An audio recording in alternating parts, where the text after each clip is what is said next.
Part 19 की शुरुआत होती है और हमारा मेन लीड बता रहा होता है एक दिन जब मैं एलिमेंट्री स्कूल में गया। मेरे एलिमेंट्री स्कूल जाने के कुछ वक्त बाद ही मेरे पेरेंट्स मारे गए। डॉक्टर ने बताया कि उनकी मौत चोरों ने की थी जो घर में घुस आए थे और उन्होंने मेरे पेरेंट्स को मार डाला था। मेरे पेरेंट्स को इतनी बुरी तरीके से मारा गया था कि उन्हें पहचानना भी मुश्किल हो रहा था। हमारा मेन लीड आगे हमें बताता है कि वो बहुत ज़्यादा छोटा था, इसलिए वो अपने अंकल आंटी के यहाँ रहने के लिए चला गया क्योंकि उसके पास जाने के लिए कोई भी जगह नहीं थी। हमारा मेन लीड हमें आगे बताता है कि उसके अंकल आंटी को कोई भी पसंद नहीं करता था क्योंकि वो दोनों बेफ्रैंक से थे। उसके बाद हमारे मेन लीड को ज़मीन पर पड़ा हुआ दिखाते हैं जहाँ पर उसकी आंटी ने उसे रस्सी से बांध दिया होता है और हमारा मेन लीड उनसे सॉरी कह रहा होता है। हमें उसके अंकल आंटी को दिखाते हैं जिसमें से जो आंटी होती है वो कह रही होती हमारे मेन लीड से कि तुम इसी तरह से रुके रहो। हमारे मेन लीड के अंकल बैट लेकर उसको मारने वाले होते हैं और हमारा मेन लीड बार बार अपने अंकल आंटी से सॉरी कह रहा होता है कि मुझे माफ़ कर दीजिए।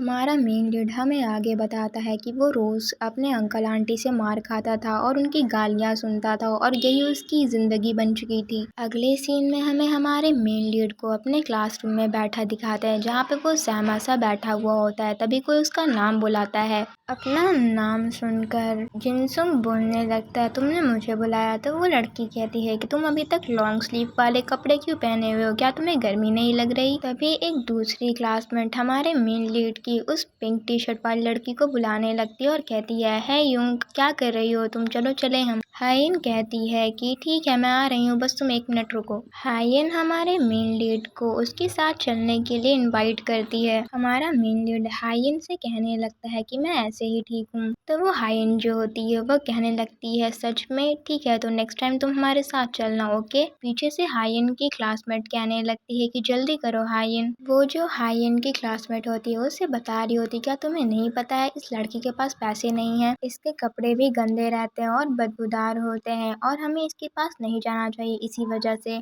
अगले सीन में हमें दिखाया जाता है कि हमारे मेन लीड को कुछ लड़के अपनी लातों से मार रहे होते हैं। वो हमारे मेन लीड से कह रहे होते हैं कि जिनसुंग अपना इदेया बाहर निकालो और जिनसुंग कह रहा होता है कि मेरे पास इदेया नहीं है।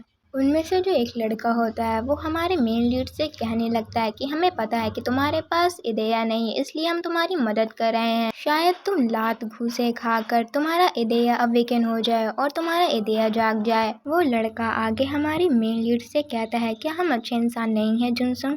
आगे हमारा मेन लीड हमें बताता है कि घर पर और बाहर भी मुझे परेशान किया जाता और इसी तरह से पिटते पिटते मेरा दिन गुजर रहा था। हमारा मेन लीड हमें आगे बताता है कि ताकि मेरी कम पिटाई हो इसलिए मैंने घर देर से जाना शुरू कर दिया। अगले सीन में हमारे मेन लीड को घर जाते हुए दिखाते हैं और फिर हमें दिखाया जाता है कि हमारा मेन लीड किसी चीज़ को देखकर चौंक गया होता है। वो सोच रहा होता है कि उस झाड़ी के पीछे क्या था अभी। उसके बाद हमें एक क्यूट से पपी को दिखाते हैं जो वहाँ से बाहर आता है। हमारा मेन लीड उस पपी को देखकर कहता है ओ ये तो एक पपी है। उस डॉगी के ऊपर धूल और गंदगी लगी होती है तो हमारा मेन लीड उसे देखकर कहता है कि तुम्हारे ऊपर भी मेरी तरह गंदगी और धूल लगी हुई है।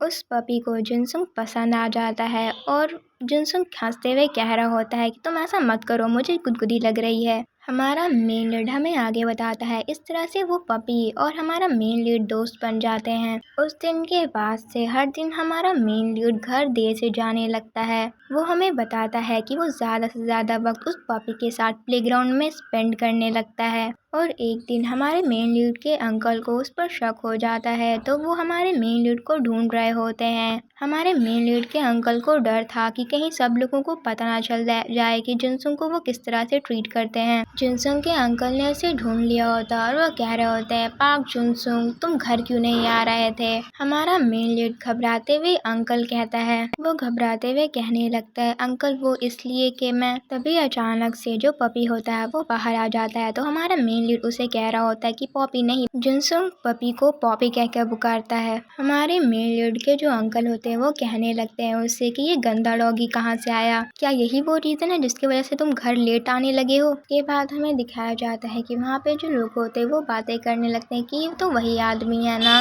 ये बच्चा तो काफी डरा हुआ लग रहा है। वो लोग ये सारी बातें कर रहे होते हैं। हमारे मेन लीड के अंकल जो होते हैं वो इन सब लोगों को बातें करता हुआ देख रहे होते हैं। और उन्हें लगता है कि इस वक्त जिनसुंग पर गुस्सा करना ठीक नहीं होगा। जिनसुंग के अंकल से कहने लगते हैं कि अगर ये पपी रीजन जिसकी वजह से तुम घर लेट आ रहे हो, तुम इस पपी को घर ले जा सकते हो। जिनसुंग मुस्कुराता हुआ कहने लगता है, क्या मैं ले जा सकता हूँ? Thank you uncle. वो ये बातें कह रहा होता है अपने अंकल से और वो काफ़ी ज़्यादा खुश हो चुका होता है। उसके बाद हमें हमारे मेन लीड के अंकल का घर दिखाते हैं। हमें दिखाया जाता है कि हमारा मेन लीड काफ़ी ज़्यादा खुश होता है और वो पॉपी के साथ खेल रहा होता है और कह रहा होता है, पॉपी गुदगुदी हो रही है, ऐसा मत करो। जुनसुंग की आवाज़ सुनकर उसके अंकल आंटी कहने लगते हैं कि पाक जुनसुंग, क्या तुम अभी तक सोए नहीं हो? ये सुनकर हमारा मेन लीड कहता है कि हाँ, मैं सोने जा रहा हूँ। उसके बाद वो स्विच बोर्ड से स्विच ऑफ कर देता है लाइट को और पॉपी को गुड नाइट कहता है। उसके बाद हमें हमारे मेन लीड की और पॉपी की एक ड्राइंग दिखाई जाती है। इसके बाद हमें मॉर्निंग का सीन दिखाया जाता है और जुनसुंग के अंकल का घर दिखाते हैं। जुनसुंग अपने अंकल से पूछ रहा होता है, क्या मैं पॉपी के साथ प्लेग्राउंड में खेलने जा सकता हूँ अंकल? ये सुनकर उसके अंकल कहने लगते हैं, जो करना है वो करो। ये सुनकर हमारा मेन लीड काफी ज्यादा खुश हो जाता है और कहता है, थैंक यू अंकल। और इवन वो प्यारा सा पपी भी काफी ज्यादा खुश लग रहा होता है। हमारा मेन लीड गेट से बाहर निकल रहा होता है और कह रहा होता है कि चलो चले पॉपी। उसके बाद हमें प्लेग्राउंड का सीन दिखाते हैं और हमें दिखाया जाता है कि हमारा मेन लीड पॉपी के साथ खेल रहा होता है और कह रहा होता है अपने मन में कि मेरे पास अब एक दोस्त है। जिनसुंग स्लाइडर पर स्लाइड कर रहा होता है और अपने मन में सोच रहा होता है, मेरे पास एक ऐसा दोस्त है जिसके साथ मैं प्लेग्राउंड में खेल सकता हूँ। हमारा मेन लीड आगे की ओर भाग रहा होता है, पीछे से वो पपी उसका पीछा कर रहा होता है और वो हमारा मेन लीड सोच रहा होता है कि मेरे पास एक ऐसा दोस्त है जो मेरे साथ हर वक्त रहता है, एक ऐसा दोस्त जिसके साथ मैं अपनी खुशियाँ बांट सकता हूँ। अचानक ही हमारे मेन लीड की नज़र घड़ी की ओर पड़ती है। हमारा मेन लीड काफ़ी ज़्यादा पैनिक करने लगता है और सोच रहा होता है कि टाइम हो गया है, मैं लेट हो गया तो मैं परेशानी में पड़ जाऊंगा, अंकल मुझे छोड़ेंगे नहीं। हमारा मेन लीड वहाँ से दौड़कर घर की ओर जाने लगता है और अपनी पपी से कह रहा होता है, पॉपी चलो भागे यहाँ से। हमारे मेन लीड के अंकल उस पर गुस्सा कर रहे होते हैं और कह रहे होते हैं कि तुम डिनर टाइम के बाद घर आए हो, जिनसुंग क्या हम तुम्हारे लिए मजाक हैं? हमारा मेन लीड उनसे सॉरी कहता है और कहता है कि मुझे वक्त का पता ही नहीं चला, मुझे नहीं पता चला कि हम इतने लेट हो गए।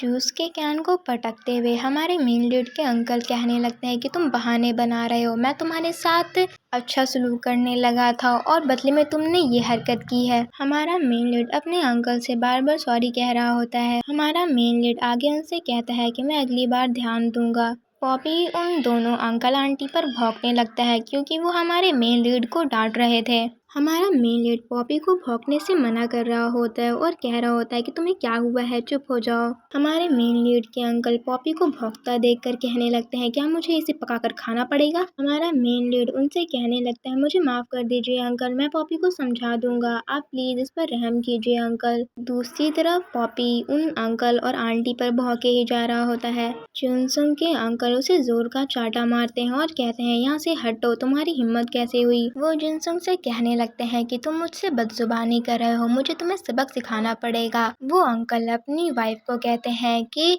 हनी तुम इसे बांध दो रस्सी से। जुनसुंग की जो आंटी होती है अपने हृदय से रस्सी को बुला लेती हैं और हंस रही होती हैं। पॉपी अभी भी उन पर भौंक रहा होता है तो उसके जो अंकल होते हैं हमारे मेन लीड के, वो कहने लगते हैं, इसको कुछ समझ में क्यों नहीं आता? हमारे मेन लीड के अंकल उस डॉगी को यानी कि उस पपी को कहते हैं, चुप करो। उसके बाद उसे जोर का एक लात मार देते हैं। ये देखकर हमारा मेन लीड काफी ज्यादा शॉक हो जाता है और वो कहता है, पॉपी। पॉपी दूर जाकर गिरता है। दूसरी तरफ हमारे मेन लीड के अंकल हंस रहे होते हैं और कह रहे होते हैं कि अब ये शांत हो गया। हमारे मेन लीड को उसकी आंटी बांध रही होती है रस्सी से और हमारा मेन लीड कह रहा होता है, पॉपी तुम ठीक तो हो पॉपी? जिनसुंग की आंटी उससे कहने लगती हैं कि हिलो नहीं, अगर तुम हिलोगे तो मैं तुम्हें अच्छे से बांध नहीं पाऊंगी। जिनसुंग बहुत गुस्से में अपने अंकल की ओर देख रहा होता है क्योंकि हमारा मेन लीड अपने अंकल को इस तरह से घूर रहा होता है तो उसके अंकल कहने लगते हैं कि तुम मुझे इस तरह से क्यों देख रहे हो? हमारे मेन लीड के अंकल अपने बैट से हमारे मेन लीड को बेरहमी से मारने लगते हैं और वो कहने लगते हैं कि तुम्हें ये सब किसने सिखाया, ऐसे घूरना तुम्हें किसने सिखाया? और हमारा मेन लीड उनसे माफी मांग रहा होता है। हमारे मेन लीड की की आंटी ये सब देखकर हंस रही होती हैं और मजे ले रही होती हैं। हमारे मेन लीड के अंकल उसे मार रहे होते हैं और बदतमीजी से कह रहे होते हैं कि ये सब करना तुम्हारी माँ ने सिखाया, तुम्हारे बाप ने सिखाया। हमारा मेन लीड जमीन पर पड़ा होता है और कांप रहा होता है और अपने अंकल से सॉरी कह रहा होता है। हमारे मेन लीड के अंकल उससे कहने लगते हैं कि कमजोर होना, ऊपर से एक एरोगेंट होना, ये तुम लोगों के खानदान में है। वो ये बात हमारे मेन लीड से कह रहे होते हैं। उसके बाद हमारे मेन लीड के अंकल की क्रीपी सी स्माइल दिखाई जाती है। हमारे मेन लीड के अंकल आके कहते हैं इसी वजह से मैंने उन्हें मार डाला था। ये सुनकर हमारे मेन लीड काफी ज्यादा शॉक हो जाता है। जिनसंग की आंटी अपने हस्बैंड से कहने लगती हैं कि हनी क्या ये डेंजरस नहीं होगा अगर इसे पता चल जाए तो वो जो आदमी होता है वह कहने लगता है इस बच्चे पर कौन ही बिलीव करेगा जो इडिया भी मैनिफेस्ट नहीं कर सकता है।